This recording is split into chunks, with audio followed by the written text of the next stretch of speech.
Well, we're back into our interview of Doug Hall and Judy Hall of the Emmanuel Gospel Center.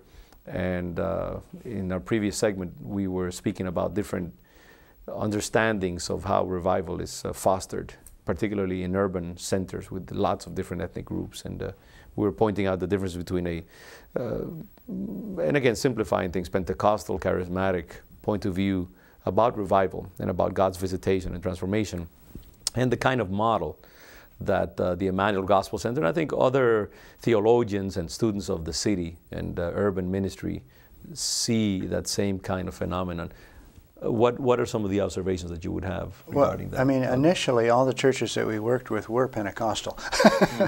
I mean, very early on, so you know, we have no problems with Pentecostal churches. That's been the bread and butter of our early work, actually, working with groups like of all sorts, many different denominational systems. There are really about 110 different denominations in Boston alone, and our thing is to you know, not is to understand the entire city.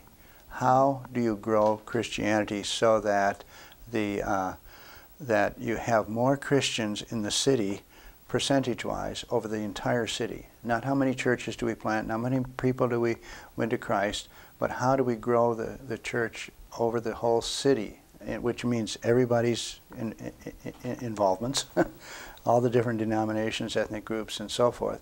How do we grow God's kingdom? Because if we start settling on how do we grow Emmanuel Gospel Center or my church, you're starting to grow your kingdom, okay? And the point is to grow God's kingdom, which is the whole thing.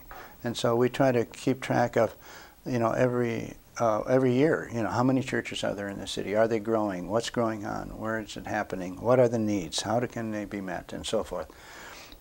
In a sense, the center, you know, works with a lot of different kinds of research to figure out what's really working and why. So research is a big part of your yes, we do a lot of that. As well. Yeah. It's applied research. It's not data like you have a scholar do it, so forth.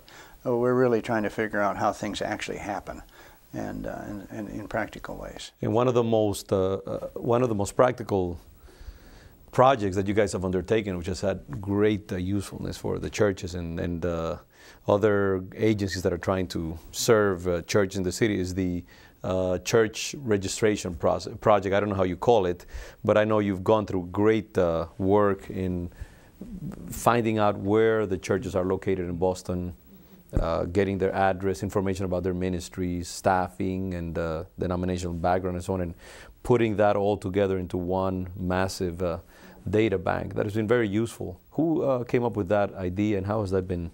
I know there's a couple of people in the center who really do a lot of work with research, you know, just research. It started a long time ago in 1969 when we started doing open air meetings in the parks and playgrounds in the Spanish churches. There were 11 churches then, and they wanted to have a meeting in Hannon Playground. Anyway, one of our co-workers at the time became really intrigued with all the we were working with churches in all the different neighborhoods, and so we were getting to know churches in even Everett, plus all the neighborhoods of Boston. So at the end of the summer, after we finished this, our co-worker Chet Yan and I drove up and down every street in Boston just out of curiosity to find out what weeks. It took us. Really, it only took us 2 weeks, as I remember. But we had this station wagon, and we put this piece of 4x8 plywood and a map of Boston. And I was in the back of the wagon, and he would drive down. No laptops during that time. No laptops, just push pins, you know, or we'd mark on this. So he said, "Oh, there's a sign that says Bible study something." So we put it down, and we found 300 churches at that time. What year was that again? 1969. So. And we counted all the Roman Catholic churches, every kind of church. We didn't any little storefront church too. Yeah, we didn't try to distinguish whether they were Bible preaching or whether they were more liberal. We just put them all down. And the next That was in the end of the summer. Then the next April at the Park Street Missions Conference, Peter Wagner was there, and I told him we'd found 100 storefront churches. 100 of those, a third of those churches were newly planted or new storefront churches. They weren't in church buildings. They were all in... probably ethnic churches, maybe. They were mostly ethnic churches, right. And he said, oh, he was just newly arrived back from Latin America as a young missionary at the time, because this was a long time ago. And he said, oh, those are your national churches. He said, you should really nurture those. That's a really, because he was very big on, at the time he was doing theological education by extension, TEE, and he'd been working out a system to nurture all the national church pastors in remote areas without having to have them leave their area and come to seminary, so they could stay connected with their people while they were being trained. So he said, you should really nurture and train those pastors. So that was our baseline. That 300 churches became the baseline for later, as we kept, reviewing how many churches there were in the city. Then we had a baseline to count against. And how many would you say that that there are now in the city of Boston? Any sense? There's a little under 600. Under 600. So it's in the city proper, and right. But out of that, the other thing that came out of that was the need to train those storefront pastors, because many of them had never had formal ministerial training. They just had heard the call of God and responded. And of course, now we have the Center for Urban Ministerial Education. Were you guys involved in the formation of the C.U.M.E? We worked extension of Gordon-Conwell very closely with Eldin Villafane in the beginning of it.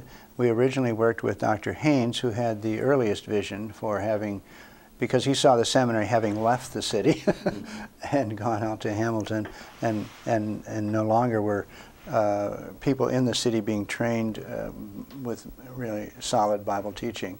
And so he wanted to see, but it was with Eldin that we worked very closely in the beginnings of C.U.M.E.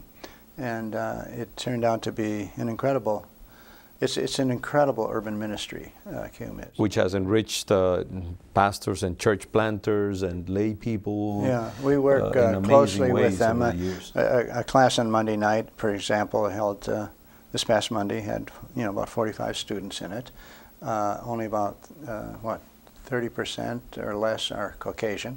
They're from all over the world, all ethnic groups. And EGC does some of that. Well, we teach the core courses for that thing, and then we teach their doctorate ministry course on urban ministry as well. So, so we do a lot of teaching. Yeah. So quiet revival and the need to understand ethnic groups, to serve their needs, be respectful, react to needs and to the specific qualities of these different groups that you're serving, and seeing God move through that and being able to work with people of different nationalities, different ethnic groups, different denominational groups, different theological emphases. That seems to be sort of some of the components of your missiological focus. Yeah. And we work with virtually well, there's about about 30 languages spoken in different churches, besides I think it's 34, isn't it? But anyway, there's a lot of different languages spoken. Of course, the Christians probably speak over 50 languages, but we don't exactly know. But I mean, we have people at the center that speak quite a few itself. So it's a very, very diverse people, and because it's so diverse, that's what made Acts 1:8 develop out of it, because all these people were keeping in touch with their homeland. And so they were naturally developing churches. I mean, like a church in Sydney, Australia was developed. Why? Through Brazilian people who had relatives in Sydney.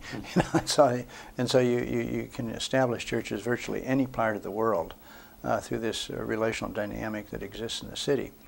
And so we believe that basically the engine of evangelism is the social system, not the organizational system. And and it was in the first century. I mean, they reached the then known world in one generation. They had no major organizations to do that with. It didn't exist in the first century.